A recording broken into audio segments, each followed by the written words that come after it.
বিশ্ববিদ্যালয়ের সাবেক ছাত্র ভাইদের নিয়ে আয়োজিত বাগিচা রেস্টুরেন্টে অনেকে হয়তো মনে আছে, তবে ওই দিন এত লোক ছিলেন না। ওই দিন আমরা অনেকেই স্মৃতিচারণ করেছিলাম, তাদের অনেকে আজকেও স্মৃতিচারণ করেছেন। আমরা আশা করব এই প্রোগ্রামটা অব্যাহত থাকবে ইনশাআল্লাহ। সম্মানিত দায়িত্বশীল ভাই সব, আমরা যে সময়ে আজকের এই স্মৃতিচারণ অনুষ্ঠানের আয়োজন করেছি, এই মাস চলছে হলো রমজান মাস।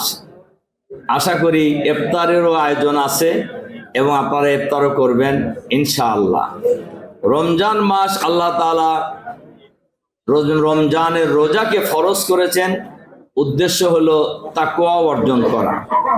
আল্লাহ তাআলা নিজে তার বান্দাদেরকে বলছেন, ইয়্যাকুম আনিত্তাকুল্লাহ, আমি তোমাদেরকে নির্দেশ দিচ্ছি যে তোমরা তাকওয়া অর্জন করো। আর তাকওয়া অর্জন কেন করতে হবে এ বিষয়ে এখানে আমরা যারা আছি আমাদের কারোই অজানা নয়।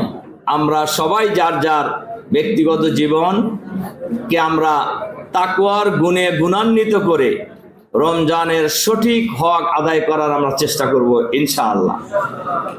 দ্বিতীয় যে অনুরোধটা আমি আপনাদের কাছে রাখতে চাই,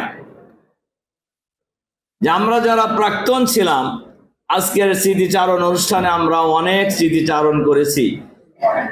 স্মৃতিচারণ রাজশাহী বিশ্ববিদ্যালয়ের আমাদের জীবন যৌবনের বলা যায় একটা বড় অংশ রাজশাহী বিশ্ববিদ্যালয় ক্যাম্পাস এবং আশেপাশের এলাকায় আমরা কাটিয়েছি।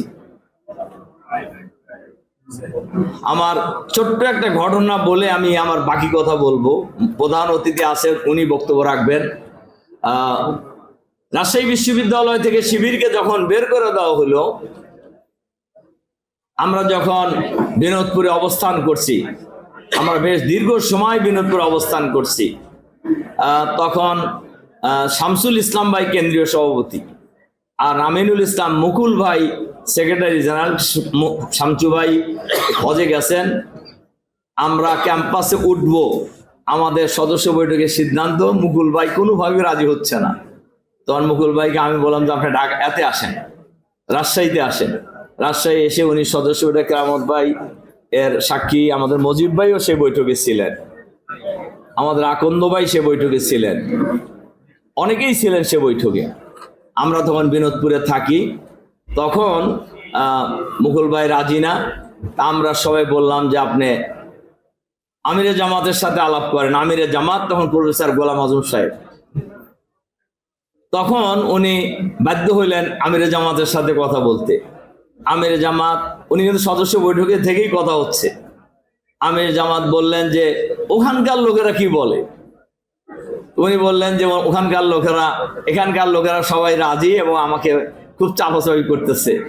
ওখানকার লোকেরা রাজি হইলে আল্লাহর উপর ভরসা করে সিদ্ধান্ত হয়ে যাক।